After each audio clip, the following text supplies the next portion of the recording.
항상 우리가 이렇게 전세 끼고 아파트 매매를 할 때는 전세를 놓는 것에 대해서 잘 생각을 해야 돼요.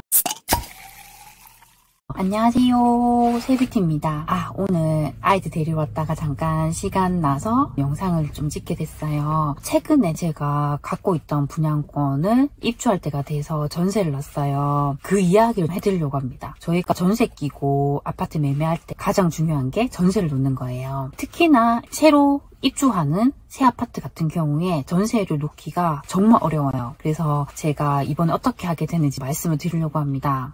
제가 가지고 있던 그 분양권 같은 경우는 예전에 미분양으로 이렇게 매수를 했던 거예요. 원래는 제가 이걸 분양권 상태로 팔려고 했어요. 그런데 분양권 양도세율이 인상이 됐습니다. 등기를 치기 전까지는 분양권의 양도세율이 거의 60%예요. 제가 이걸 분양권 상태에서 판다고 했을 때 크게 남는 게 없겠더라고요. 원래는 제가 이걸 분양권 상태로 팔려고 해서 옵션도 하나도 안 했어요. 시스템 에어컨도 안 했습니다. 이렇게 분양권으로 사고 팔 때는 아무래도 이런 옵션이 있으면 옵션에 대한 계약금 같은 게 들어가기 때문에 꺼려 하시는 경우가 많았어요. 그래서 일부러 하지 않았는데 지금 입주장 때 전세를 놔보니까 이럴 때는 전세 들어오려는 분들이 기본적으로 시스템 에어컨이 된 걸 다 선호를 하더라고요. 그런 부분에서 제가 후회를 정말 많이 했습니다. 그래서 항상 분양권 매수를 하실 때는 등기까지 생각을 하신다면 꼭 시스템 에어컨을 풀로 하셨으면 좋겠습니다.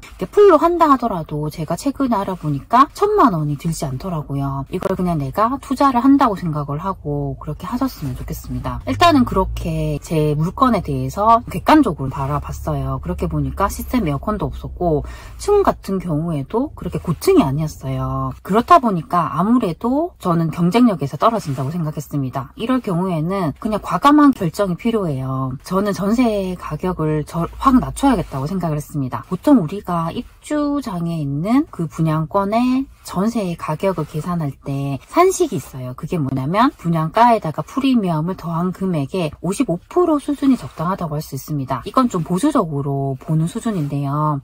저는 이렇게 보수적으로 보는 수준으로 확 낮춰버렸습니다. 그렇게 해서 네이버 부동산에서 전세 가격을 조회를 하면 낮은 가격순으로 볼 수 있어요. 제가 낮은 가격순으로 하니까 제 물건이 거의 상위권에 있더라고요. 이렇게 해놓고 제가 그 다음으로 한 건 그 주변에 있는 부동산에 모두 문자로 다 뿌렸습니다. 전화로 일일이 하려고 하면 시간이 많이 걸려요. 그래서 저 같은 경우는 문자로 소장님에게 다 이렇게 전달을 했습니다. 제 생각에 거의 50군데 이상 문자를 뿌린 것 같아요. 이렇게 하니까 소장님들이 이제 전화가 오기 시작하더라고요. 그리고 며칠 되지 않아서 한 부동산으로부터 전화가 왔습니다. 전화가 와서는 소장님께서 하시는 말씀이 이 전세 가격을 1000만 원만 더 낮춰줄 수 있냐고 하더라고요. 그래서 저는 일단은 제가 시스템 에어컨도 없고 옵션도 없기 때문에 그 정도 조정해줄 수 있다고 말씀드렸어요. 그런데 다시 소장님께서 하시는 말씀이 1000만 원 정도 낮춰주고 시스템 에어컨도 달아달라고 하는 거예요. 그런데 제가 1000만 원까지 조정을 해주는데 여기에 시스템 에어컨까지 하게 되면 거의 2000만 원 정도가 더 드는 셈이에요. 그리고 지금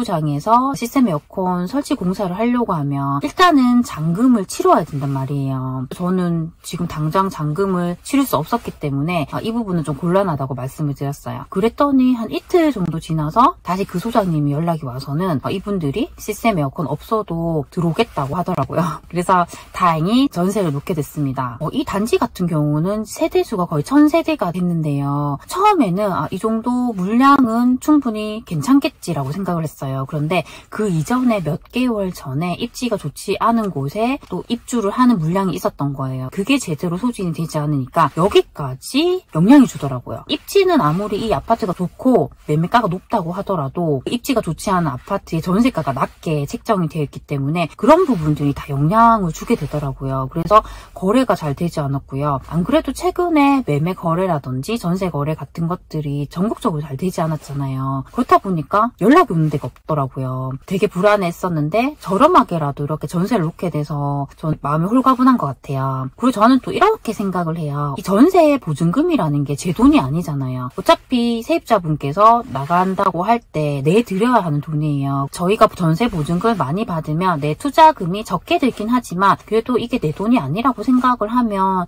저는 이렇게 낮게 전세를 맞춘다고 해도 덜 억울할 것 같더라고요. 그리고 그분들 입장에서도 좀 더 저렴하게 새 아파트에 살 수가 있잖아요. 그런 면에서도 그분들에게 좋은 일이니까 저는 좀 더 좋게 생각하기로 했습니다. 항상 우리가 이렇게 이렇게 전세 끼고 아파트 매매를 할 때는 전세를 놓는 것에 대해서 잘 생각을 해야 돼요. 그래서 항상 전세가 같은 경우는 낮게 보수적으로 보는 게 좋습니다. 그 전세 가격보다 내가 더 높게 전세 맞출 수 있다면 더 좋긴 하지만 그렇지 못할 경우도 항상 대비해야 돼요. 항상 전세 가격은 보수적으로 좀 더 낮게 보시고 투자금을 내 생각보다 좀 더 넉넉하게 잡아놓는 게 좋습니다. 이렇게 해야지 만일의 사태에 대비를 할 수가 있습니다. 예전에도 입주장 전세를 맞춰본 적이 있었는데요. 그때도 느꼈던 게 뭐냐면 일단 가격을 낮추는 게 가장 좋았던 방법인 것 같아요. 그 당시에도 저는 나오는 시세보다 좀 더 저렴하게 가격을 낮췄어요. 우리가 가격을 낮출 때 뭐 1, 2천만 원 이 정도 낮춰서는 크게 표시가 나지 않아요. 정말 낮추려면 5천만 원, 1억 이렇게 확 낮추는 게 저는 더 좋다고 생각을 하고요. 이런 입주장에서 내가 좀 더 높은 전세가를 맞추기 위해서 연체 이자까지 내면서 버티는 경우도 있어요. 그렇게 되면 이런 전세 매물이 줄어들면서 결국에는 나중에는 내가 원하는 전세가로 맞출 수는 있습니다. 그런데 저는 그 시간 동안 내가 겪게 되는 그 스트레스도 생각을 해야 한다고 생각합니다. 저는 투자를 할 때도 웬만하면 제가 최대한 스트레스를 줄일 수 있는 방법으로 가려고 해요. 그래서 제가 뭐든 하기보다는 레버리지를 많이 주는 편이에요. 등기를 칠 때도 어떤 분들은 셀프 등기도 많이 치지만 그렇게 하려면 내가 또 알아야 되고 내 시간이 많이 들어가잖아요. 그래서 항상 저는 비용이 들더라도 법무사를 이용을 해요. 어떤 분들은 법무사 비용을 줄이기 위해서 여러 군데 비교를 해서 최대한 돈이 적게 드는 걸 선택하기도 하지만 저는 그런 것도 제 시간이 많이 들기 때문에 그냥 부동산에 소개해주거나 그 은행에서 소개해주는 그런 법무사를 잘 활용을 합니다. 그리고 세금 같은 경우도 저는 세금을 잘 아는 전문가가 아니잖아요. 그래서 항상 세무사님께 여쭤보고 이렇게 진행을 하고 있어요. 최대한으로 저는 이렇게 투자를 할 때 스트레스를 줄이는 게 좋다고 생각을 해요. 내가 낮게라도 전세를 맞추면 일단 있게 되잖아요. 그래서 저는 그런 측면에서 이렇게 투자를 하시는 게 우리가 좀 더 편하게 장기적으로 할 수 있는 방법이 되지 않을까라고 생각을 합니다. 그리고 이렇게 우리가 전세를 놓게 되잖아요. 제가 다른 영상에서도 말씀드린 적이 있는데 항상 세입자분에게 선물을 드려야 돼요. 저는 그게 가장 중요하다고 생각을 합니다. 특히나 이렇게 새 아파트 같은 경우에는 하자가 많아요. 우리가 처음에 사전 점검할 때는 그 하자를 제가 잡을 수는 있지만 이렇게 살면서 나오는 하자가 되게 많거든요. 그럴 때는 결국에는 지금 세입자분께서 하자 보수 신청을 해야 돼요. 이 하자 같은 경우에 그 하자 보수 기간에 하자 요청을 하지 않으면 나중에는 내 자비를 들어서 수리를 해야 한단 말이에요. 그래서 정말 이 부분이 중요합니다. 저도 새 아파트에 살아보니까 마루가 틀어진다거나